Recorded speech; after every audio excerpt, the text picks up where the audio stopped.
Hey guys, Sean Bucci, surplusfundsriches.net. Today I want to talk to you guys quickly about a really good shortcut with surplus funds, and that is to look at when the last owner's deed, it's the last owner recorded with the court, is the one that's entitled. That's the claimant entitled to the surplus funds if there is an additional debt against the property.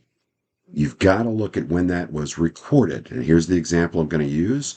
The date that the deed was recorded, we recently got a file where the last owner of record acquired that property in 1929, and there were no further deed transfers. Yes, we will work heirs, but let me illustrate to you how difficult it could be to work this case. First, understand if they bought in 1929, they had purchased the home, let's say probably at age 25. They would be 121 years old today, 1 year away from the oldest recorded person ever. Okay, so yeah, they're probably dead.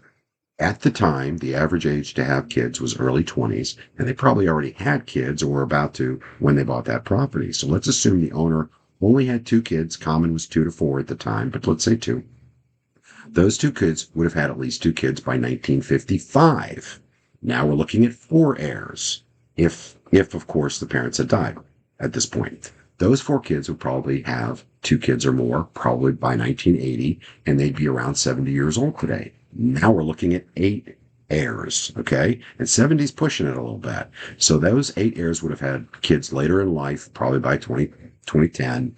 Now we're looking at up to 16 heirs. And by the way, if that was in 2010, those are minors that we probably can't work with.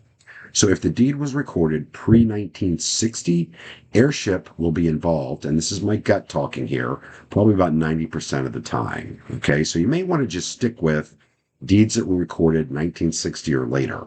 And I'm recording this in 2025. That number will move, obviously.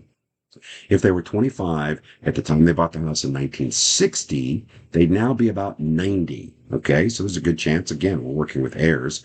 If they had two kids at 25 years old when they were 25 when they bought the property, those kids would be 65 today. Probably a good chance they're alive, and going after those two heirs is doable. So 1960 is a great cutoff, guys. A couple of notes here.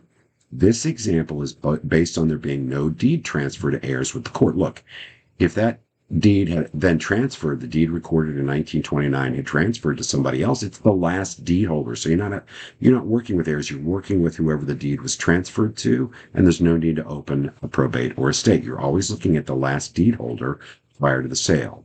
If there was an estate file opened and recorded with the court and that was accepted for heirship, that can be used without a deed transfer, but it's probably going to require more attorney work. And by the way, guys, most people do not open an estate or probate case.